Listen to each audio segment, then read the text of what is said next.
قل یا عبادی الذین اسرفوا علی انفسہم لا تقنطوا من رحمت اللہ، اے محبوب آپ ان سے فرما دیجئے جب تم اپنی جانوں پر ظلم و زیادتی کر بیٹھو تو لا تقنطوا من رحمت اللہ، میری رحمت سے کبھی بھی نا امید نہیں ہونا۔ ان اللہ یغفر الذنوب جميعا انہ هو الغفور الرحیم، میں اللہ ان کے سارے گناہوں کی بخشش فرما دوں گا کیونکہ میں غفور ہوں، میں رحیم ہوں، میں کریم ہوں۔ یہ مختصر کر کے آپ کے سامنے گفتگو کرتا جا رہا ہوں، ورنہ اور بھی اس کا شان نزول موجود ہے۔ ہم گناہ کرتے ہیں، گناہ انسان سے ہو جاتا ہے۔ ایک مشہور محاورہ ہے کہ انسان خطا کا پتلا ہے، خطائیں ہو جاتی ہیں، گناہ ہو جاتے ہیں، لیکن کبھی بھی گناہ کے اوپر اڑنا نہیں ہے۔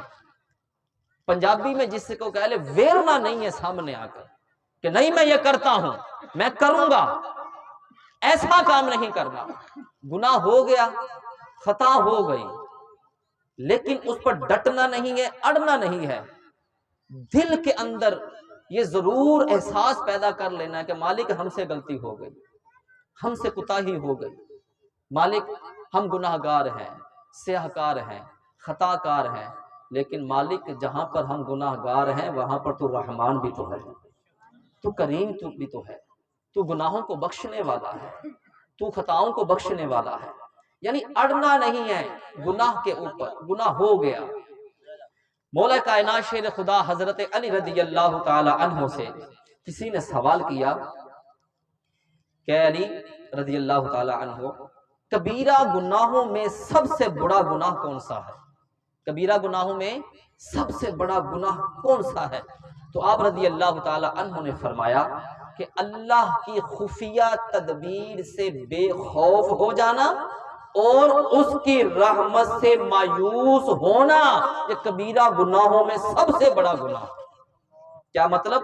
کہ غلطی ہو گئی، خطا ہو گئی، لیکن اس کی رحمت سے مایوس نہیں ہونا، کہ اس کی رحمت جو ہے وہ تمہارے گناہوں سے زیادہ برسنے والی ہے، وہ زیادہ برسنے والی ہے۔ دل کے اندر احساس آ جانا چاہیے۔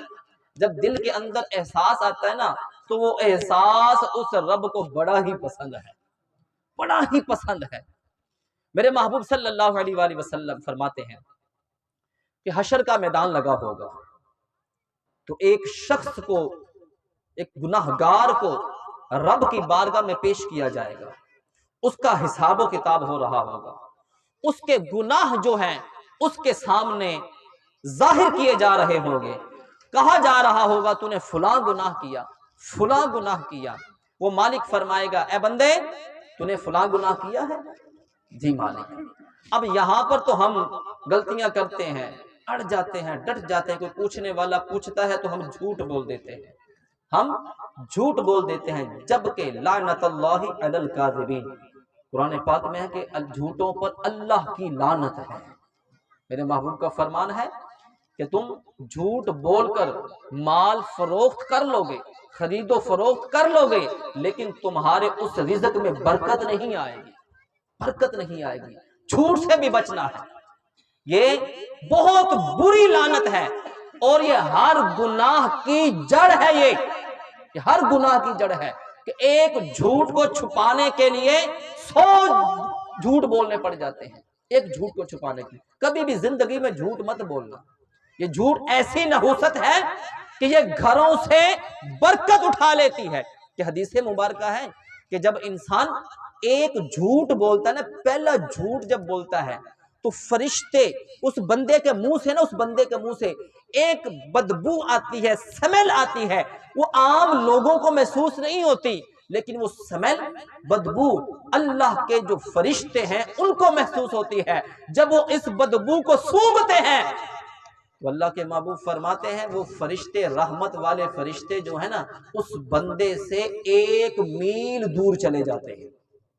جو وہ بندہ جھوٹ بولتا رہتا ہے تو اس کے گھر سے رحمت اٹھا لی جاتی ہے، برکت اٹھا لی جاتی ہے۔ آج ہمارے گھروں میں نحوستیں کیسی پیدا ہوئی، ہمارے گھروں سے برکتیں کیوں اٹھ چکی ہیں، ہمارے گھروں سے بے برکتی کیوں آ گئی ہمارے گھروں کے اندر؟ اس کی وجہ ہی یہی ہے کہ بڑا تو بڑا بچہ جھوٹ بول رہا ہے، چھوٹا جھوٹ بول رہا ہے، اس کو تربیت کس نے دی ہوتی ہے؟ وہ ماں باپ سے تربیت ملتی ہے۔ کیا مثال دے دیتا ہوں کہ ابا جی گھر پر لیٹے ہوتے ہیں، دروازے پر دستک ہوتی ہے، کسی سے نہیں ملنا چاہتا ہے وہ ہے، اب ابا کیا کہتا ہے، بیٹا جا کر بول دو کہ ابو جی گھر پر نہیں ہے۔ ایسا ہوتا ہے 99% ایسا ہوتا ہے جی۔ ابا جاگ رہا ہوتا ہے، جا کر بول دو بیٹا ابو جی سوئے ہوئے ہیں۔ اب مجھے یہ بتاؤ، چھوٹے بچے کو جب آپ یہ بات کہہ کر جا رہے ہیں تو بڑا ہو کر تو اس سے بڑے جھوٹ بولے گا نا۔ پھر تربیت گھر سے چلتی ہے، گھر سے چلتی ہے۔ اللہ نے فرمایا اس شخص سے، اللہ نے فرمایا اے فلاں شخص تو نے فلاں گناہ کیا ہے؟ جی مالک۔ اللہ نے چھوٹے چھوٹے گناہ کا تذکرہ کرے گا اس کے سامنے، چھوٹے چھوٹے گناہوں کا تذکرہ کرے گا۔ اب وہ محشر کا میدان تو ایسا ہوگا، وہاں پر تو جو ہے نا ہاتھ گواہیاں دیں گے، جن ہاتھوں سے گناہ کیا ہوگا۔ یہ زبان گواہی دے گی کہ مالک اس نے جھوٹ بولا تھا، یہ کان گواہی دیں گے مالک اس نے گالی گلوچ بھی سنی تھی اور یہ گانے باجے بھی سنا کرتا تھا۔ یہ آنکھیں گواہی دے گی وہاں پر کہ مالک یہ فلمیں ڈرامے دیکھا کرتا تھا، یہ فحش دیکھا کرتا تھا، یہ جا کر مجرے بھی دیکھا کرتا تھا۔ یہ ہماری شادیوں بڑے عام ہو چکے ہیں۔ جب کوئی دیندار بیٹھتا گفتگو کرنے کے ثنا خانی کر رہا ہوتا ہے، اس وقت جو ان سے نا داد میں ہماری بڑی کمیاں ہوتی ہیں، وہاں پر کوئی مجرا ہوتا نا ہے تو وہاں پر ہم نے دیکھو کاپیاں جا رہی ہوتی ہیں، اور مولوی نکاح پڑھانے آ جائے نا تو فیس کی بات کرنا اتنی دے دو اینی بڑی ہے، وہ جو پوچھنے والا ہوتا ہے نا وہ وہیں پر سو کے کاپیاں بھی حضرت پھینک کر آیا ہوتا ہے۔ جہاں پر ثواب نہیں ملنا، ایک ثنا خان حضور کی نعت پڑھ رہا ہے، آپ اس کی داد کر رہے ہیں، اس کی خدمت کر رہے ہیں، آپ اس کو سن رہے ہیں۔ سننا میرے محبوب کی سنت مبارکہ ہے، سنت پر عمل کریں گے۔ من احب سنتی فقط احبانی ومن احبانی کان معی فی الجنہ۔ اللہ کے محبوب فرماتے ہیں جس نے میری سنت سے محبت کی اس نے مجھ سے محبت کی، اور جس نے مجھ سے محبت کی کل قیامت والے دن جنت میں میرے ساتھ جائے گا۔ وہ یہ فرمان ہے، کسی تھان تے اے نہیں دسیا کہ مجرا ویکھن والا جڑا ایویں جائے گا۔ اب اللہ چھوٹے چھوٹے گناہوں کا تذکرہ کر رہا ہے کہ تو نے فلاں گناہ کیا، فلاں گناہ کیا، مالک جی کیا ہے، مالک جی کیا ہے۔ اب اللہ فرمائے گا پتہ ہے تجھے میں کیا کرنے لگا ہوں؟ مالک تیری بادشاہی ہے، تیری ہی بادشاہی ہے، تو مالک ہے، تو خالق ہے، آج تیری ہی حکومت ہے، تیرا فیصلہ ہوگا، وہ ماننا پڑے گا۔ اللہ فرمائے گا میں نا تیرے ان چھوٹے چھوٹے گناہوں کو بخش کر ہے نا تجھے جنت میں داخل کرنے لگا ہوں، داخل کرنے لگا ہوں۔ اللہ کے محبوب فرماتے ہیں وہ بندہ نا ساتھ ہی وہ سیدھا ہو جائے گا، یا اللہ میں نے تو فلاں بھی گناہ کیا تھا۔ وہ اللہ نے چھوٹے چھوٹے گناہوں کا تذکرہ کیا تھا نا، تو وہ بندہ جو ہے نا خود بولے گا مالک میں نے تو فلاں بھی بڑا گناہ کیا تھا، مجھ سے فلاں بھی بڑا گناہ ہوا تھا۔ اللہ فرمائے گا مجھے سب گناہوں کا پتا ہے، تجھے پتا ہے کہ میں تیری بخشش کیوں کر رہا ہوں؟ مالک نہیں پتا، تو عالم الغیب ہے، تو بہتر جاننے والا ہے۔ رب فرمائے گا اے بندے تجھ سے گناہ ہو جاتا تھا، خطا ہو جاتی تھی، غلطی ہو جاتی تھی، لیکن گناہ کرنے کے بعد تو اڑتا نہیں تھا، ویرتا نہیں تھا۔ کیا تھا؟ گناہ کرنے کے بعد تیرے دل کے اندر احساس پیدا ہوتا تھا۔ کیا احساس پیدا ہوتا تھا؟ کہ مالک غلطی ہو گئی ہے، انسان ہوں، خطا کا پتلا ہے، معاف فرما دے۔ وہ تیرا احساس کرنا مجھے اتنا پسند آتا تھا، اس خطا کو، اس احساس کو پسند کرتے ہوئے میں نے تیرے سارے گناہوں کی بخشش فرما دی ہے۔ گناہ کے اوپر اڑنا نہیں ہے، ڈٹنا نہیں ہے۔ وہ مالک بڑا بے نیاز ہے، بڑا ہی بے نیاز ہے۔ ایک شخص ہے نا، بڑی اسرائیل کا ایک شخص، بڑا مالدار۔ ہمارے پاس جب مال آتا ہے نا، مال آتا ہے تو پھر ہم بھول جاتے ہیں، پھر ہم رب کو تو بھولتے ہی بھولتے ہیں نا، تو اپنے رشتہ داروں کو بھی بھول جاتے ہیں۔ میں ابھی جب آیا نا تو میں یہاں پر بات کر رہا تھا، میری تھوڑی سی عادت ہے تو بس شہباز بھائی میں کہہ دینا ہوں تو میں یہاں پر بیٹھا، میں نے کہا میں پچھلے جمعہ کو ایک پروگرام پر گیا، اس سے شاید پچھلے جمعہ کی بات ہے، جمعہ کے بعد وہ پروگرام تھا حضرت، تو میں نے ان کو کہا تھا کہ میں 2:30 بجے سے پہلے نہیں پہنچ سکتا۔ انہوں نے کہا آپ آئیں گے تو 3 بجے پروگرام شروع کر لیں گے۔ میں نے کہا ٹھیک ہو گیا۔ اب میں سوچ کر بیٹھا ہوا تھا میں جاؤں گا 3 بجے تک بندے آن گے تو پھر جب میں گیا تو یقین کریں کہ مجھے گزرنے کی جگہ نہیں مل رہی تھی، گزرنے کی جگہ نہیں مل رہی تھی۔ پتا کیوں؟ وہ کسی سیٹھ دی پیو دا چیلم سیگا۔ ہمارے جو نا ہمارے جنازے بھی جنازہ کا بھرتے ہیں نا وہ امیروں کے بھرتے ہیں. غریب بیچارہ چلا جو کہتا کوئی نہیں بعد چ جا کے افسوس کرے آوانگے جا کے بعد چ مل لیں گے جا کے ہیں. اور اگر کوئی امیر مر جائے نا امیر مر جائے تو ہماری کوشش ہوتی ہے کہ پہلی صف میں جا کے کھڑے ہو جائے تاکہ جو اس کو پتہ چل جائے کہ میں آیا سیگا. ہیں آپ کو پتہ ہے کہ فرض نماز پڑھنے کا ثواب پہلی صف کے اندر زیادہ ہے اور نماز جنازہ اب جتنا پیچھے پڑیں گے نا جا کر اتنا ہی زیادہ ثواب ملتا ہے. اس کی وجہ پتہ کیا ہے کہ وہاں پر ہم بتھے دکھانے کے لیے آئے ہوتے ہیں, وہاں پر ہم چہرے دکھانے کے لیے آتے ہیں. ریاکاری زیادہ ہمارے اندر پائی جاتی ہے. ریاکاری. بنی اسرائیل کا شخص مال و دولت بڑی ہے, بڑے یار سجن اس کے آس پاس رہنے والے, بڑی بود و باش ہے. ایک وقت آیا اس سے رب کی طرف سے اس کے اوپر آزمائش آئی ہے, کیونکہ رب دے کر بھی آزماتا ہے لے کر بھی آزماتا ہے. وہ دے کر بھی آزماتا ہے وہ لے کر بھی آزماتا ہے. مال چھین لیا گیا. جب مال چھین لیا گیا نا تو وہ دوست سجن یار جو ہے سب چھوڑ کر چلے گئے, سب چھوڑ کر چلے گئے. وہ کہتے ہیں نا ساری عمر ہی آٹا گدا تے لکھاں کیتے پیڑے. ساری عمر آٹا گدا تے لکھاں کیتے پیڑے. کول بین دا وقت جو آیا محمد بخشا کوئی نہیں لگیا نیڑے. جدو اوکھا ویلا آندا نا تے پھر جڑا نا سارے جڑو کہندے جڑے مرانگے نال تیرے اج اونا بھی باریاں ماریاں نے. محمد بوٹیا جھوٹا جگ سارا سچے نبی دیاں سچیاں یاریاں نے. ہیں ہم ساری عمر یہ یار دوست پالتے ہیں, وہ کیوں آ رہے ہوتے ہیں؟ مال دولت پاس ہوتا ہے, وہ چھین گیا. اب رب کی بارگاہ میں حاضر ہوتے ہیں, مالک مہربانی کر رحم فرما دے کرم فرما دے. جب اس نے دعا مانگی نا تو رب نے فرمایا میرے ملائکہ اس کو دے دو, اس کو دے دو. وہ مالک کتنا رحیم ہے. اب فرشتے کہنے گے مالک اس کے پاس جب مال تھا جب نہیں تیرے پاس آیا جے, یہ اس وقت نہیں تیرے پاس جھکا. ایک سجدہ جس کو تو گرا سمجھتا ہے ہزار سجدوں سے دیتا ہے آدمی کو نجات. ہیں اے مالک یہ تو اس کے مال چھینا گیا تو پھر آیا مالک, ہیں یہ پہلے تو نہیں آیا تھا. اللہ فرماتا ہے میں علیم بذات الصدور ہوں, جو میں جانتا ہوں تم نہیں جانتے. بس میں نے تمہیں کہہ دیا دے دو, ملا. جب پھر مال مل گیا پھر رب سے دور ہو گیا. پھر ایک وقت آیا, مختصر کر رہا مال پھر چھینتا ہے, پھر رب کی بارگاہ میں آتا ہے. رب فرماتا ہے اے میرے ملائکہ اس کو عطا کر دو.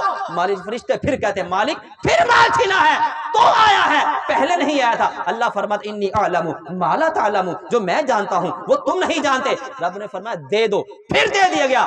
تیسری مرتبہ جب آتا ہے پھر دے دیا جاتا ہے.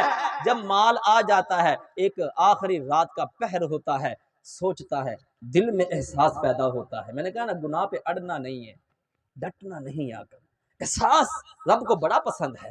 احساس پیدا ہوتا ہے کہ میں جب بھی رب کی بارگاہ میں جاتا ہوں مال چھن جاتا ہے پھر جاتا ہوں, اس سے پہلے میں نہیں جاتا. آج میں رب کی بارگاہ میں حاضر ہوا ہوں تو سجدہ ریز ہوا ہوں. آج رب نے میرے اوپر بڑی عنایت کی ہوئی ہے. جب وہ سر سجدے میں رکھتا ہے رب فرشتوں کے سامنے فخر فرماتا ہے اے میرے ملائکہ یہ دیکھو میں کہتا تھا نا انی اعلم ما لا تعلمون, جو میں جانتا ہوں وہ تم نہیں جانتے. پہلے آتا تھا مال چھینتا تھا پھر آتا تھا. ارے دیکھو آج آیا ہے تو سب کچھ ہونے کے باوجود میری بارگاہ میں جھک گیا ہے. آ کر میری بارگاہ میں جھک گیا. آ کر ذرا اس رب کو یاد تو کرو نا, اس مالک کو یاد تو کرو نا. ہیں وہ ہمارے گناہوں کو ظاہر نہیں کرتا لوگوں کے سامنے, ہمارے گناہوں کو چھپاتا رہتا ہے. خطائیں دیکھتا بھی ہے عطائیں کم نہیں کرتا.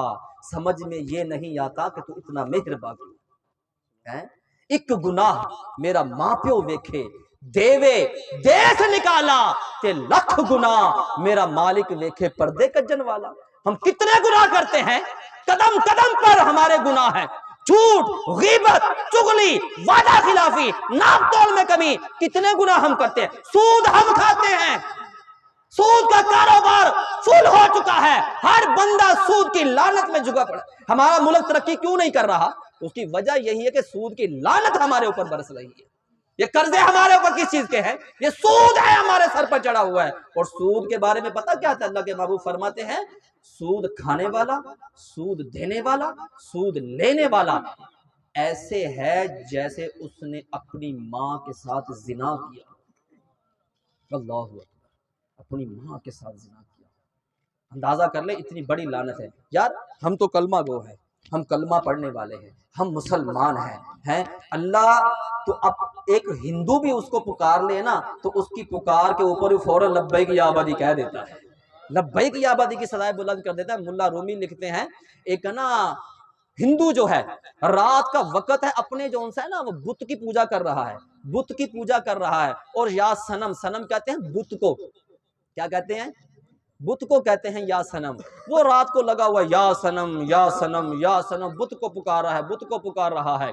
اس کو نا نیند کا جھونکا آیا، جیسے مثال کے طور پر ہم کوئی تسبیح پڑھ رہے ہیں، پڑھتے پڑھتے پڑھتے جو ہے نا نیند کا جھونکا ہے تو تسبیح ہاتھ سے گر جاتی ہے تو وہ نا اس یا سنم کہتے کہتے نا نیند کے جھونکے میں آ کر جب جھٹکا لگا نا اس کو، تو اس کے منہ سے نا بے ساختہ یا سمد نکل گیا، اللہ کا نام نکل گیا، یا سمد نکلا۔ جب یا سمد اس کے منہ سے نکلا تو رب نے جو ہے نا صدائیں بلند فرما دی، لبیک یا عبدی، لبیک یا عبدی، لبیک یا عبدی۔ فرشتے عرض کرتے ہیں اے مالک یہ تو بت پرست ہے، بت کی پوجا کرنے والا ہے، بت کی پوجا کر رہا تھا، یا سنم یا سنم پکار رہا تھا، نیند کے غلبے میں آ کر اس کے منہ سے بے ساختہ یا سمد نکل گیا، تو نے لبیک یا عبدی کی صدائیں بلند کر دی۔ رب فرماتا ہے اے میرے فرشتوں، وہ تو پتھر ہے، وہ بت ہے، ساری زندگی ہو گئی اس کو جو ہے نا پکارتے ہوئے یا سنم یا سنم، اگر میں نے بھی اس کو یا سمد کہنے پر اس کی بات پر لبیک یا عبدی نہیں کہا، میں نے نہیں سنا، وہ تو پتھر ہے اور مجھ میں اور پتھر میں فرق کیا رہ جائے گا ہے؟ اور رب تو جو ہے نا، رب تو جو ہے نا کافر ہندو بھی آ جائے نا اس کے اوپر بھی بات کو جو لبیک یا عبدی فرماتا ہے۔ انسان گناہ ہو جاتا ہے، گناہ کرتا رہتا ہے۔ میرے محبوب صلی اللہ علیہ وسلم فرماتے ہیں کہ جب بندہ جب صبح کے وقت گناہ کرتا ہے نا، صبح کے وقت، تو شام کو رب صدا دیتا ہے اے میرے بندے تو نے گناہ کر لیا ہے، آ جا مجھ سے دعا مانگ لے، گناہوں کی بخشش مانگ لے، میں تیرے سارے گناہوں کو بخش دوں گا۔ رات کو جب بندہ گناہ کرتا ہے، دن کے وقت صبح ہوتی ہے، صبح صادق ہوتی ہے، رب پھر فرماتا ہے اے میرے بندے رات کو تو نے گناہ کر لیا ہے، اب مجھ سے معافی مانگ لے، میں تیرے گناہوں کو بخش دوں گا۔ اللہ کے محبوب صلی اللہ علیہ وآلہ وسلم فرماتے ہیں کہ بندہ سے گناہ ہو جاتا ہے نا، تو جب گناہ کرنے کے بعد جب رب کی بارگاہ میں دعا مانگتا ہے، معافی مانگتا ہے، سچی توبہ کرتا ہے، ندامت کا ایک آنسو آتا ہے نا، اللہ کے محبوب فرماتے ہیں وہ آنسو ہے نا رخسار پر بعد میں پہنچتا ہے تو اللہ تعالیٰ اس کے سارے گناہوں کی بخشش فرما دیتا ہے۔ میرے بھائیوں یہ محافل جو ہے، یہ ختم پاک کی محافل سجانا، یہاں پر ایک دعا کا اہتمام کرنا، اس کی وجہ یہی ہوتی ہے کہ یہاں پر آئیں، لوگ بیٹھیں، مرنے والے کے لیے دعا کریں اور ساتھ اپنی اصلاح کریں۔ یہاں پر بیٹھ کے کوئی شعلہ بیانی کرنا مقصد نہیں ہوتا، اپنی اصلاح کریں۔ اگر اماں صاحبہ چلی گئی ہیں تو ہم نے بھی چلے جانا ہے، ہم نے بھی چلے جانا ہے۔ یہ دنیا میں کوئی بھی آیا ہے تو پوری وہ ٹکٹ کٹوا کر نہیں آیا کہ میں نے اتنی زندگی گزارنی ہے، کوئی بھی آیا ہے اس نے چلے جانا ہے۔ تو اس لیے میرے بھائیوں دنیا میں رہتے ہوئے قرآن کو پڑھا کریں، احادیث کو پڑھا کریں۔ جن کی والدہ فوت ہوئی ہے ان سے بھی گزارش کروں گا کہ آپ نے محفل سجائی، بہت اچھا کیا، آپ نے لنگر کا اہتمام کیا، بہت اچھا کیا، اس کا فائدہ مرنے والے کو پہنچے گا، لیکن بہترین جو عمل ہے وہ یہ ہے کہ 5 وقت کی نماز کی پابندی کیا کریں۔ آپ نماز پڑھیں گے تو ربنا اغفر لی ولی والدیا، اس وقت تک آپ نماز سے باہر نہیں آئیں گے جب تک آپ اپنے والدین کے لیے دعائے مغفرت نہیں کر لیں گے۔ اللہ پاک ہم سب کو عمل کی توفیق عطا فرمائے۔